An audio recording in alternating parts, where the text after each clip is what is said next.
Coming up on NT Daily News, avoid South Loop 288 and Interstate 35 East this weekend.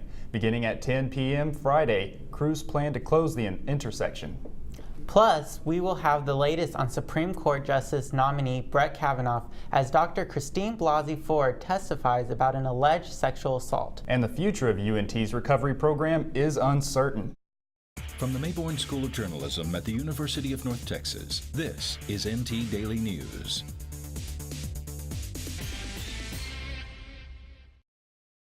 You're going to want to avoid I-35 East by the Golden Triangle Mall this weekend. Crews will close the highway at Loop 288. Thanks for joining us. I'm Benjamin Savallo. And I'm Michael Oliveris. NT Daily's Raven Castile joins us live near the highway. Raven, what do drivers need to know? The Denton City Council released a memo saying construction crew plans to close I-30 East at the intersection of Loop 288 starting Friday night at 10 until Monday at 6 a.m. This closure allows workers to attach 21 bridge beams to the highway. Long term, the plan is to widen the section of the interstate.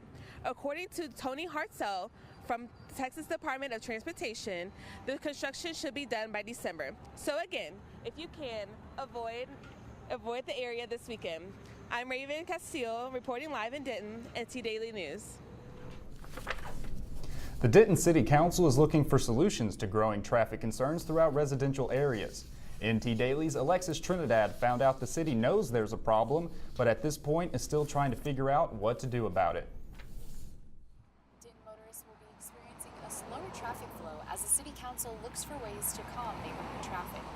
City staff reported an increasing number of requests from residents to address traffic concerns in residential areas throughout the city.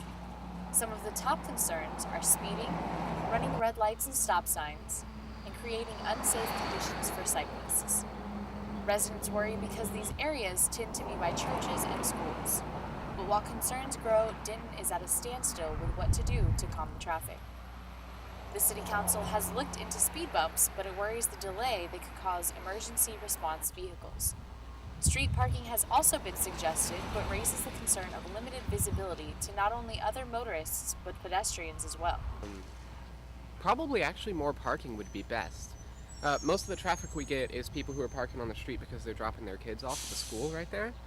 And if they had a place to park instead, or possibly more space, like a wider roundabout for in front of the school for the drop-off area, that would prevent them from having to come up in here and park. The city has implemented a 3-phase plan: educate, enforce, and lastly, engineer. Education will be done through additional street signs and traffic violation warnings for a few weeks, and then move on to actual violations in the enforcing phase. The city hopes through these 2 phases, the solutions needed will become more clear, which results in engineering. Until then, officials urge motorists to remain safe for not only themselves, but their fellow motorists as well. Alexis Trinidad, NT Daily News. The city will monitor the traffic flow and implement changes as needed. UNT's Collegiate Recovery Program is among 5 campus organizations set to be weaned off student service fee funding starting this semester. The student-run organization provides resources to help students recover from any number of struggles, including drug and alcohol abuse. Program case manager Colin Alfonso says he is not sure why the organization has been chosen to be weaned off student service fee funding. Basically, we're going to be taking a budget cut to a degree throughout the course of the next couple years until eventually we're weaned off student service fees. Alfonso says the organization helps upward of 30 people a semester. But with the news of the budget cuts, he's unsure about the future. CRP is located in Chilton Hall. There's a new way for students to get around on UNT's campus. The bike share program has been in the works for over a year, and the university's transportation department says it has been successful since starting in August. More than 1,500 people have used it. VO Ride is accessible for students to rent. You can pick a minimum of 15 minutes up to a yearly subscription for unlimited rides. For some different options to help students get around campus. We wanted it to be sustainable. We wanted it to be something that they could easily use as much as they needed for all of the students, whether, like I said, it was a 15-minute ride or regularly throughout the year. Students who are interested in utilizing this program have to download the VO Ride app for access to a bike. To get 30 minutes for free, students must remain within the perimeter of UNT's campus. A landmark hearing is underway at the Senate Judiciary Committee. Christine Blasey Ford is testifying about her allegation of physical and sexual assault against Supreme Court nominee Brett Kavanaugh. CNN's Oscar Jimenez reports. With what degree of certainty do you believe Brett Kavanaugh assaulted you? 100%. Christine Blasey Ford testifies in front of the Senate Judiciary Committee Thursday, voicing her allegation of physical and sexual misconduct against Supreme Court nominee Brett Kavanaugh.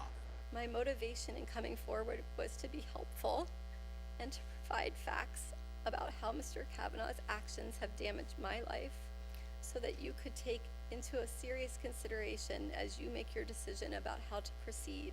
Blasey Ford claims when they were teenagers, Kavanaugh pushed her into a bedroom during a party and attacked her. I believed he was going to rape me. Brett put his hand over my mouth to stop me from yelling. This is what terrified me the most and has had the most lasting impact on my life. Kavanaugh denies the incident happened, along with the multiple other accusations that have surfaced since Ford's account became public. According to prepared testimony, Kavanaugh is expected to tell senators that though he, quote, did things in high school that make me cringe now, he never did anything remotely resembling what Dr. Ford describes. Julie Swetnick, the third woman to come forward with accusations against Kavanaugh, spoke with Showtime's The Circus about her take on the situation. From what I experienced firsthand, I don't think he belongs on the Supreme Court. Currently, the Supreme Court is in session with Kavanaugh. If anything major happens, we will update you later on in the show. Could there be another exit in the Trump administration? Deputy Attorney General Rod Rosenstein's position has been up in the air for weeks, but President Trump says he's safe for now. CNN's John Loring reports. Rod Rosenstein might not have to start looking for a new job just yet. We'll be meeting at the White House and we'll be determining what's going on. Sources said the Deputy Attorney General offered to turn in his notice to Chief of Staff John Kelly last week. This after a report from the New York Times that claimed Rosenstein considered secretly recording the president and invoking the 25th Amendment to oust him from office following the firing of FBI Director James Comey. Rosenstein denies the allegations. We've had a good talk. He said he never said it. He said he doesn't believe it. He said he has a lot of respect for me, and he was very nice, and we'll see. Members of both parties say if President Trump gets rid of Rosenstein, there would be serious repercussions. That's because Rosenstein is overseeing Special Counsel Robert Mueller's Russia investigation. If the president fires Rod Rosenstein, it is Exhibit B in the obstruction of justice case against him, Exhibit A being the firing of James Comey. If he did something like that, it would cause a furor that I don't think we need right now. Some Republicans say they want to see memos from former FBI Director Andrew McCabe, which a Democratic aide says detail Rosenstein's reported comments about ousting the president. In the meantime, Rosenstein can only await his fate. I'm John Lawrence reporting. President Trump postponed the meeting due to the hearing involving Trump Supreme Court nominee Brett Kavanaugh. Coming up, we'll find out how you can experience an art gallery like no other.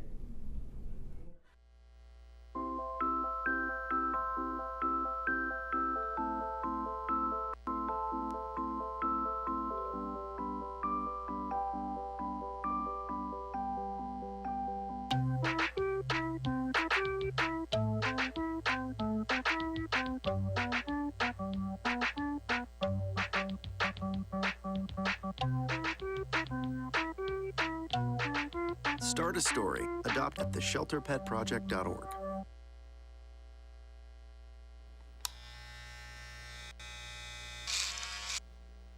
You've messed up your son's haircut. Mom? Do you A, try to fix it? Like it never happened. B, work with what you got? Or C, show solidarity? Thank you, baby. As a parent, there are no perfect answers. But you don't have to be perfect to be a perfect parent. Thousands of teens in foster care will love you just the same. Sears, a major department store, closed last month in Denton. I found out how this affects the Golden Triangle Mall and what it says about the mall industry today. From I-35, shoppers now see an abandoned spot where Sears once stood.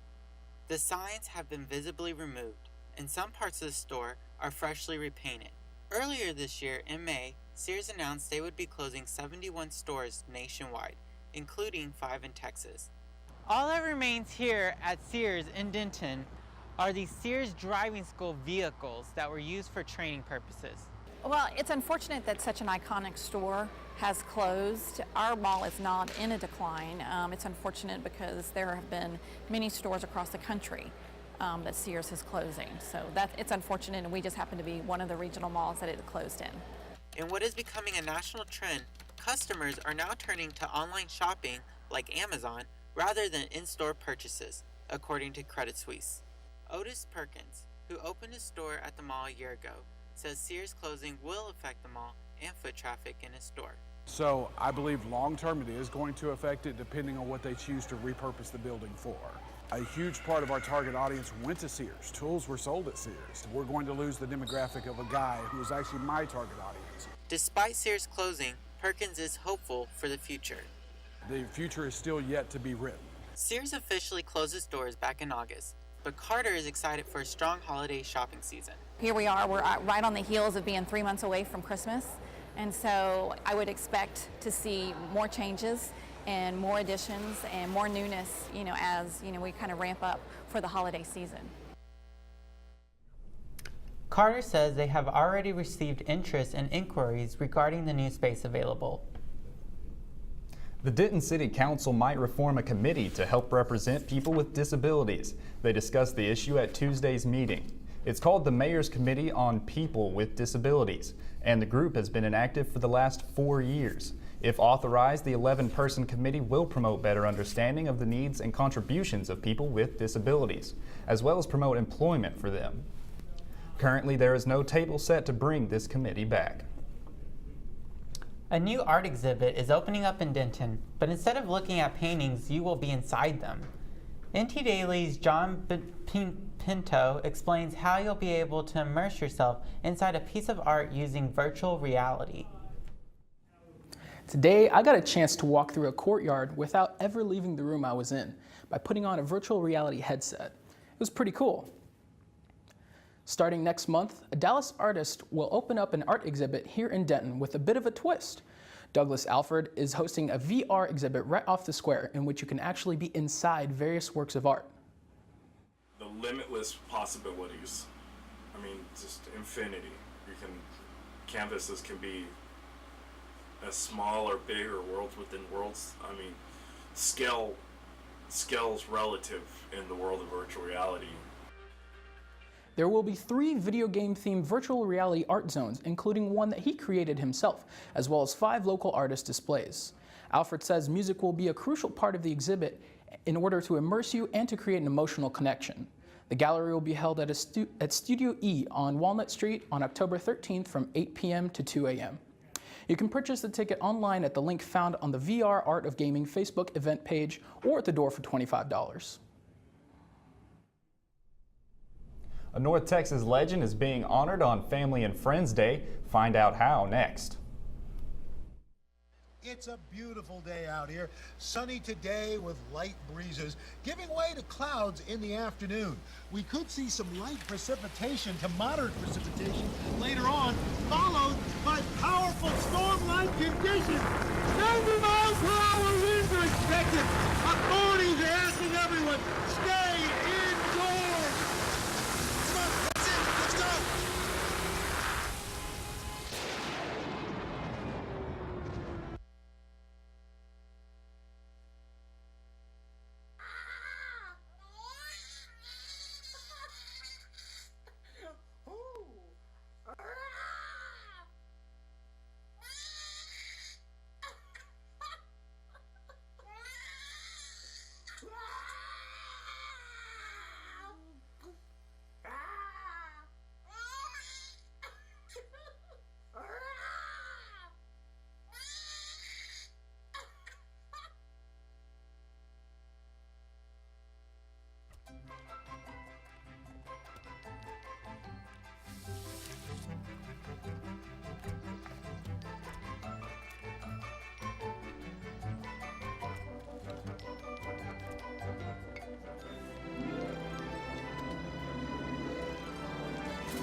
They call me Maxie, but I prefer tripod.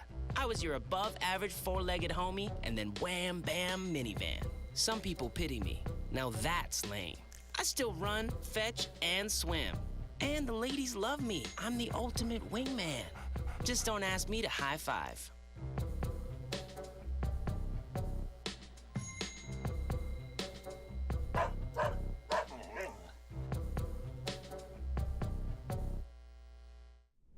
This upcoming weekend, UNT will unveil a statue of Hall of Fame football player Mean Joe Green at Apogee Stadium. Green was an All-American for North Texas in 1968 before a Hall of Fame career with the Pittsburgh Steelers. Green's statue will be located in front of Apogee Stadium on the west side near Gate 2. The unveiling will begin at 4 p.m. and attendees can pick up a free commemorative Mean Joe Green replica statue keychain starting at 3:30.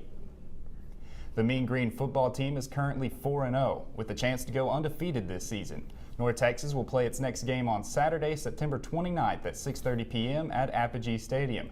It's the first conference game of the season, part of Family and Friends Day. New team, same goal. The UNT's men's club volleyball team hopes to have the same success it did last year. NT Daily's Martise Marcels Huff caught up with the team. This is a building year for us because we had a lot of our seniors graduate last year. So we're kind of starting from ground zero with most of our players. So we're really starting with fundamental skills, moving up into the volleyball IQ. Fundamentals and IQ are important to have a successful team, but without communication, those can only take you so far. I would like to improve on my communication and being loud on the court. I feel like communication is a major part of holding a team together, so I'd really like to improve on that. As the old saying goes, practice makes perfect. The volleyball team practices for 3 hours every Tuesday and Thursday night. Really, we're practicing a lot of rotation stuff, making sure we're in the right place, right time, making sure receiving, our receives are a little off, so getting the balls up, very important. To many players, this is just not a volleyball team, but a brotherhood that will be able to share memories on and off the court. This drives their passion to work hard for one another and win as many matches possible. One is the camaraderie. I think that's probably some of the most important, as well as just having a passion for the sport. Men tend to play volleyball a lot later into life because they can be able to do that with families. So if they develop a lifelong passion for it, we'd be happy. This team has some work to do, but with passion and drive, they believe they will be the team to reckon with. Martez Maselsuf, NT Daily News. The team's next tournament is October 20th in the Physical Education Building on UNT's campus. Coming up, find out about an independent league wrestling team that visits Denton and sacrifices it all. I see you mobbing over her. Let's go. Let's mob. Let's crawl. Let's crawl. Let's crawl. Hey yo, we mobbing. Come on, girl. Let's crawl. Hey yo, let's crawl. Hey yo, let's crawl. Hey, let's crawl. Hey yo, let's crawl.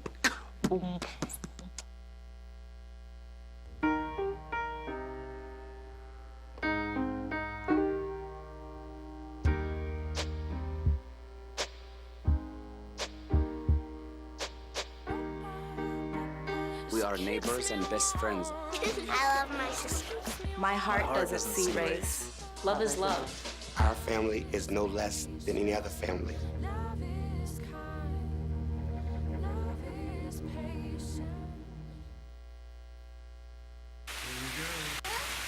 Here we go.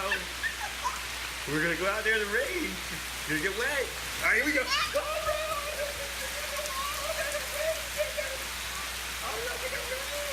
Okay, quick.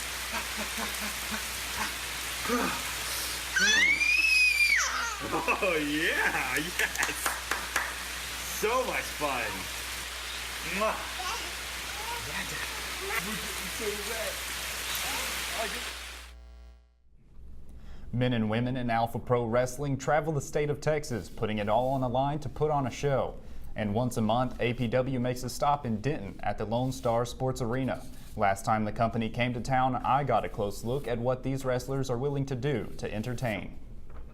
Inside arenas all over Texas, Alpha Pro Wrestling captivates its audiences with high-flying maneuvers and stunning grapples. APW is an independent league company, or an indie as they call them, that helps put names on the map. Just like baseball has minor leagues, wrestling has indies. There are only very few of us that are going to make it to that pinnacle where we're able to just wrestle full-time and not have to work a regular 9 to 5 as well. There's only a few of us that are going to make it to WWE or that are going to make it to New Japan Pro Wrestling or those other larger organizations. But finding a way to those larger companies usually come with some sacrifices. A lot of times if you're traveling on the road, you're not home a lot. That goes for top level and indies. You know, if you're going show to show every weekend, you're going almost all the time. As well as some risks. I've seen people break their feet, their hands, fingers, get concussions for, hitting their head and stuff like that. Me, for example, in 2015, I was doing a move outside of the ring and I cut my head open and my shoulder is still separated to this day.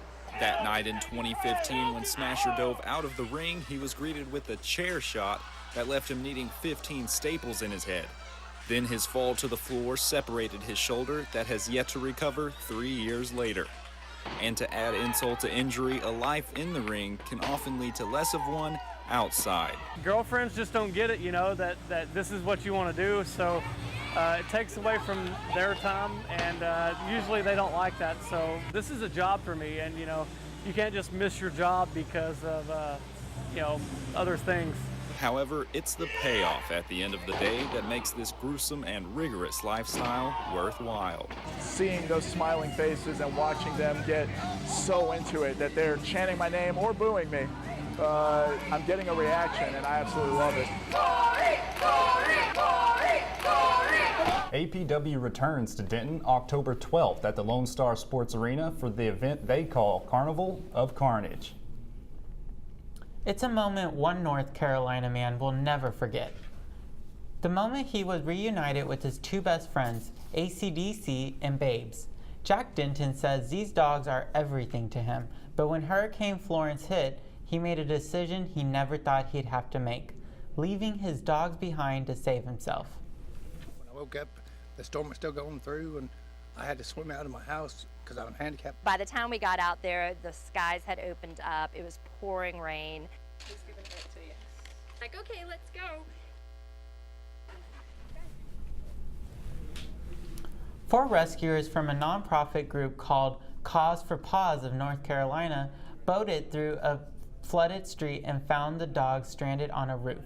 At the time, they had no idea who the dogs belonged to until people on social media made the connection, making this unforgettable reunion possible.